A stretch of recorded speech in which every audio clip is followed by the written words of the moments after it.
Wow, what do you know? It's time for the Pocket Knife Show. Hey, it's Mike on the mic again for another episode of the Pocket Knife Podcast. Let me welcome you into my Struggleverse today. Struggleverse? You've never heard of such a thing? Well, it's nothing like a universe or a multiverse or even a Spider-Verse. That was a fun movie, one of my favorite superhero flicks of all times, but I digress. My Struggleverse is a verse in the Bible which reports on a few words Jesus spoke during his famous Sermon on the Mount.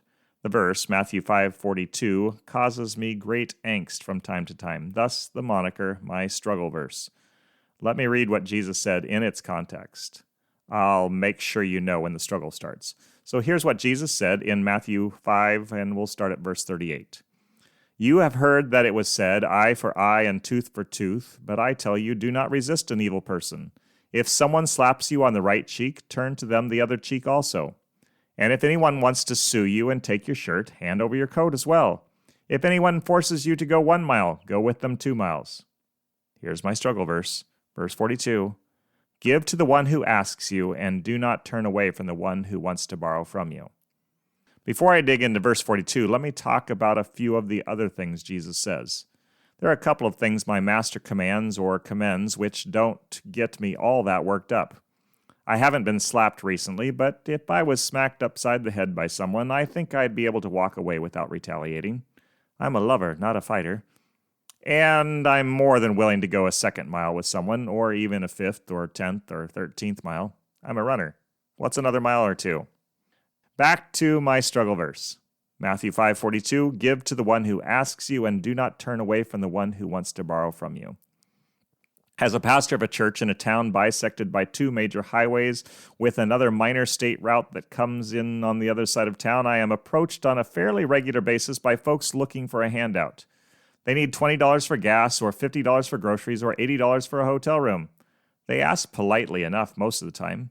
I try directing them to the Hope Center, a place where needs are met by our community in a wise manner, but that doesn't always work. They've already been turned down there.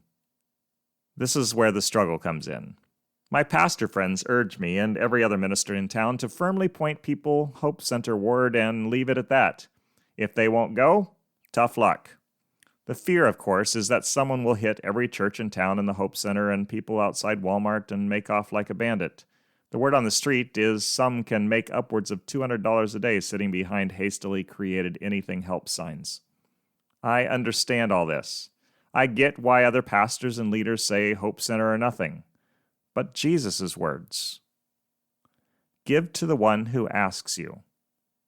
There's not a lot of confusion in my mind about the implications of his directive. I get it, and I want to obey him rather than men or women, even if they're well-intentioned in trying to avoid providing funds for druggies to feed their habit or scam artists to make off with all the city's dough. Here's the truth. It's not as hard to give when it's someone I know who suddenly needs a little to get by till payday. I don't send my friends to the Hope Center. I open my wallet. Every dollar inside that folded leather money container is God provided. He lets me use it for my needs and offers me opportunities to give it away for the needs of others. Again, a friend asks, it's given. Maybe foolishly given from time to time, but that's God's to sort out. The struggle part of my struggle verse arises when a complete stranger, someone who's passing through town on 54 or 281, stops by to ask for help. What do? I have been scammed by greedy people making out like they're hungry or destitute or gravely in need. I once provided a $50 family meal from Long John Silver's to a man who seemed legit enough. The next day I got a call from a friend who was working when I came in.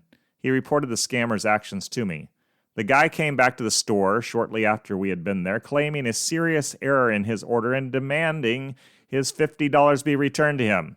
Or maybe he got a second $50 worth of food. I don't remember clearly enough to say for sure.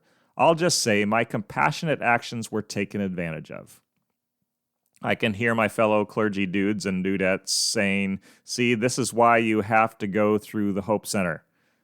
But Jesus, his words. What do? I'm not going to pretend I have a perfect answer. I'm not going to fault my disagreeing compatriots who never give personally. That's between them and God. I'm just going to struggle in my little struggle verse over here and ask Jesus to make me not only discerning, but also kind and generous and obedient. That's all I've got for now. Sorry I didn't wrap this one up all neat and tidy. God bless you as you struggle to follow Jesus in your struggle verse, whatever that verse may be. Oh no, it's sad I know we've come to the end of the show. See you next time.